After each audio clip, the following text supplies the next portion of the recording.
ভালো হয়ে হলো না পুষ্পা টু।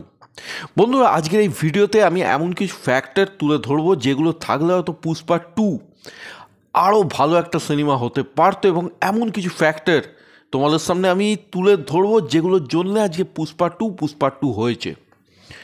বন্ধুরা, পুষ্পা টু এর জয়গান সর্বত্র, মুভিটি বক্স অফিসে তাণ্ডব চালাচ্ছে, কিন্তু পুষ্পা টু এর মধ্যে কী মিসিং আছে আজকের ভিডিওতে সেই মিসিং ফ্যাক্টরগুলোই আমি তোমাদের সামনে তুলে ধরবো। আমি মিঠুন, এবং সেই জন্যে আজকের ভিডিও তোমাদেরকে পুরো দেখতে হবে এবং দেখে নিজস্ব মতামত কমেন্টের মাধ্যমে আমাকে জানাতে হবে।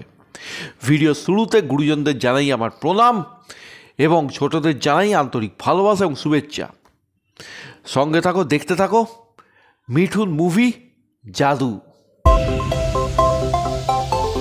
বন্ধুরা, আজকের এই ভিডিওতে পুষ্পা টু নিয়ে এমন কিছু আলোচনা থাকবে যেটাকে তোমরা নিছক কোনো মুভি রিভিউ কিন্তু মনে করো না। তোমরা প্রত্যেকেই হয়তো এতদিনে পুষ্পা টু সিনেমাটা দেখে ফেলেছো।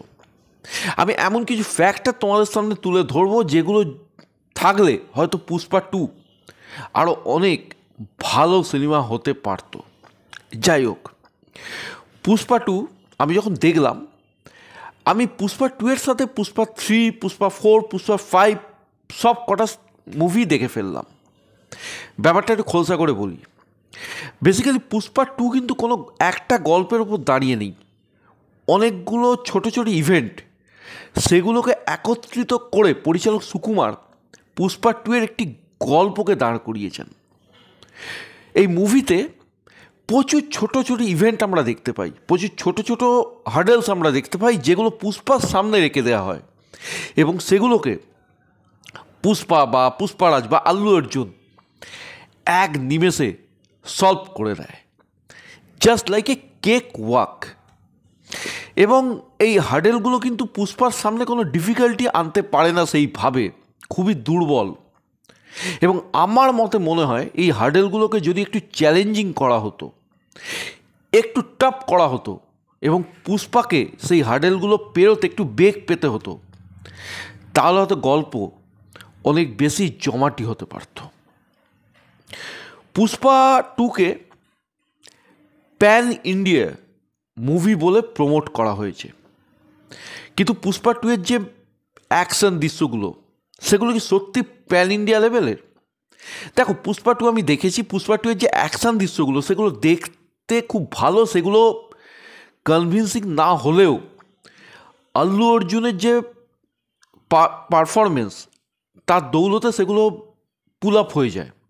কিন্তু সেই অ্যাকশানগুলো দেখে কিন্তু আমার টিপিক্যাল তেলেগু মাস কমার্শিয়াল মুভির অ্যাকশান বলেই মনে হয়েছে। সুতরাং পুষ্পা টু এর যে অ্যাকশান লেভেল সেটা কিন্তু প্যান ইন্ডিয়া লেভেলের অ্যাকশান লেভেলের সঙ্গে ম্যাচ করে না বন্ধুরা। তৃতীয় পয়েন্ট যদি বলি, ফাফা মানে ফারাদ ফাজিলের ক্যারেক্টারটা।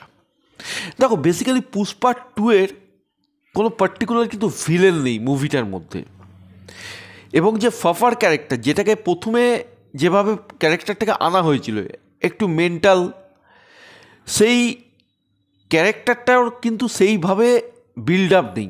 সুতরাং ফারাদ ফাজিলের যে ক্যারেক্টারটা শিকাওয়াত, সেই ক্যারেক্টারটাকেও কিন্তু প্রচুর পুরো দস্তুর ওয়েস্ট করা হয়েছে।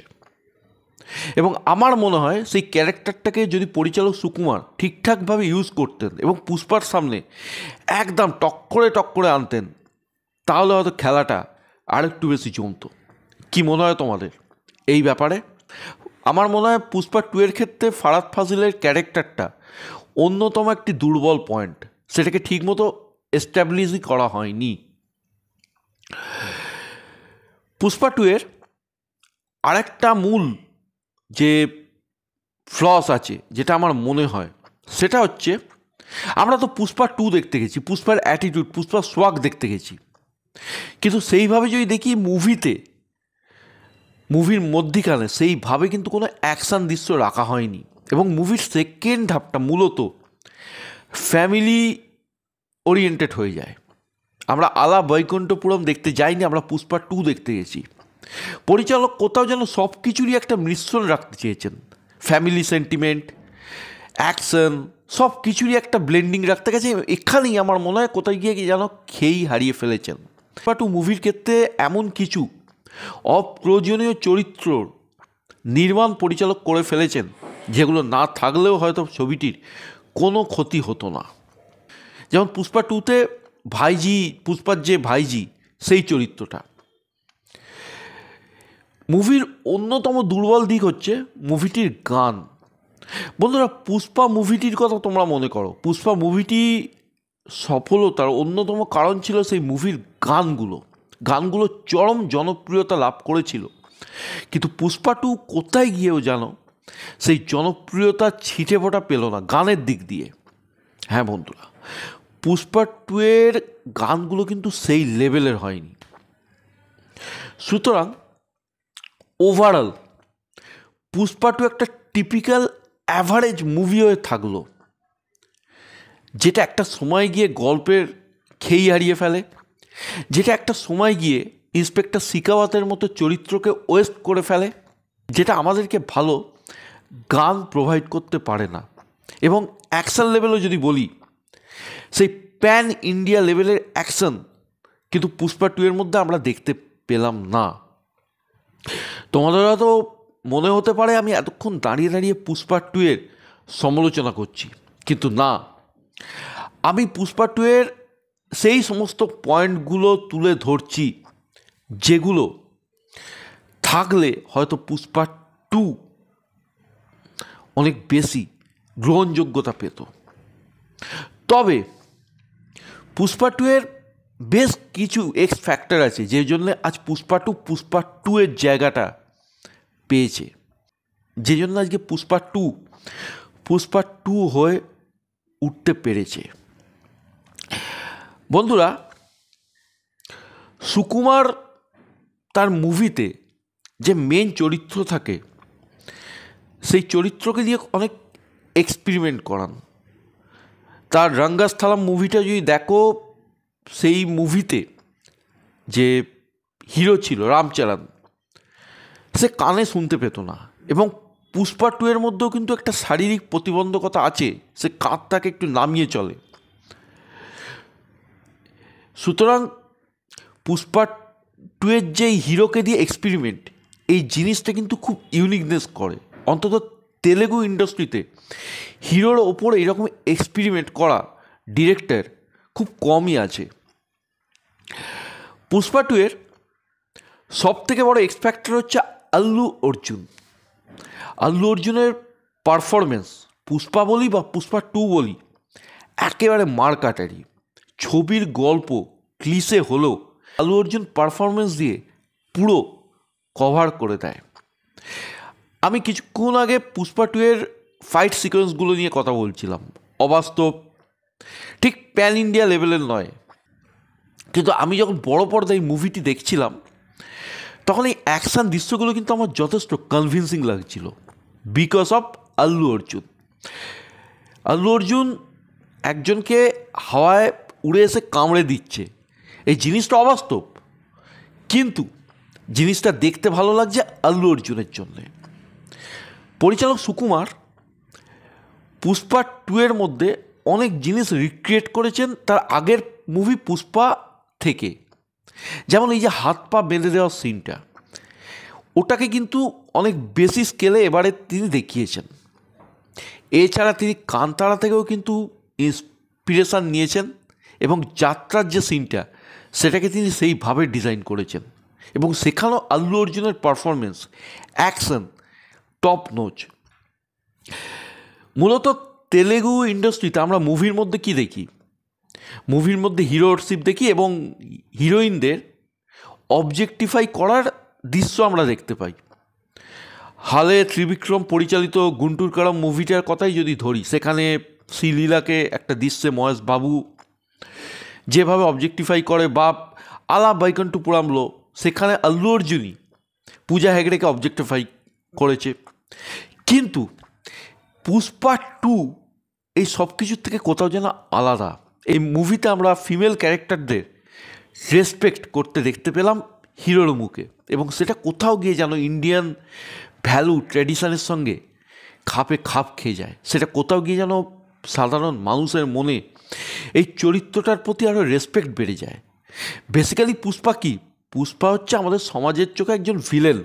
পুষ্পা যে কাজকর্মগুলো করে সেগুলো কখনোই আমাদের সমাজের চোখে গ্রহণযোগ্যতা পায় না বা পাবে না। কিন্তু পরিচালক সুকুমার পুষ্পার হাজার খারাপ কোয়ালিটিসের মধ্যেও কিছু ভালো গুণ কিন্তু আমাদের সামনে হাইলাইট করে দেখাতে চেয়েছেন, এবং তার মধ্যে একটি গুণ হলো মহিলাদের রেসপেক্ট করা। বেসিক্যালি পুষ্পা বাইরে যতই খতরনাক, ডেডলি বা গুন্ডা রাউডি হোক না কেন, ভেতরে কিন্তু তিনি একদম পত্নীনিষ্ঠ ভদ্রলোক। হ্যাঁ বন্ধুরা, জাস্ট লাইক কোকোনাট। এবং এই কোকোনাট মানে নারকেল, এই কথাটা কিন্তু মুভির একটা জায়গায় তার ওয়াইফ শিবহল্লি মানে রশ্মিকাও কিন্তু বলে। পুষ্পা তার ওয়াইফকে প্রচণ্ড ভালোবাসে। ওয়াইফের কথায় চিফ মিনিস্টারের সঙ্গে যেমন ফটো তিনি তুলতে যেতে পারেন, তেমনি ওয়াইফ প্রেগনেন্ট হলে চ্যাংদোলা করে তাকে বাথরুম অবধিও নিয়ে যেতে পারেন। আবার যখন খাবারে নুন হয়েছে বলতে ওয়াইফ রাগ করে, পার্টি মিটিং ছেড়ে জনসমক্ষে ওয়াইফের রাগ ভাঙাতেও কিন্তু তিনি নির্দ্বিধায় যেতে পারেন। পুষ্পার চরিত্রটা এই রকম, মহিলাদের রেসপেক্ট করতে জানেন, ওয়াইফকে এতটাই ভালোবাসেন যে ওয়াইফের জন্যে যে কোনো লেভেলে তিনি যেতে পারেন। সুতরাং পুষ্পা 2 মুভিটি কিন্তু কেবলই একটা অ্যাকশান মুভি নয়, এবং কেবলই এই মুভিটা কিন্তু পুষ্পার মুভি নয়। এই মুভিটি যতটা পুষ্পার ঠিক ততটাই শিবহল্লি মানে রশ্মিকার। এবং পরিচালক সুকুমার, যিনি পুষ্পা মুভিতে রশ্মিকাকে সেইভাবে কোনো এস্টাবলিশমেন্ট করেননি, তার চরিত্রটাকে সেইভাবে প্রতিষ্ঠিত করেননি, সে কিন্তু পুষ্পা 2 এই ভুলটা করেননি। বরঞ্চ বলা যেতে পারে পুষ্পা এবং পুষ্পার ওয়াইফ এই দুটো চরিত্রকে তিনি গুরুত্ব দিয়েই কিন্তু আমাদের সামনে তুলে ধরেছেন। এবং পুষ্পা যখনই ইমোশনাল ব্রেকডাউন হয়, তখন যে কাঁধটা সে খুঁজে নেয় তার চোখের জলটা ঘোচাবার জন্যে, তার দুঃখটা দূর করার জন্যে, সেটা কিন্তু তার ওয়াইফের কাঁধ। তার ওয়াইফ যখন প্রেগনেন্ট হয়, সে চায় তাদের কন্যা সন্তান হোক, যাতে সে অন্য জায়গায় বিয়ে হয়ে একটা নাম পরিচয় পাবে। পুষ্পা 2 মুভিটি বেসিক্যালি এমন একজন মানুষের যে পরিচয়হীনতায় ভোগে, যে চায় একটা পারিবারিক স্বীকৃতি পেতে, যে চায় একটা সামাজিক স্বীকৃতি পেতে। সুতরাং পুষ্পা 2 কেবলমাত্র একটা অ্যাকশন মুভি নয়, পুষ্পা 2 একটা সামাজিক সিনেমা।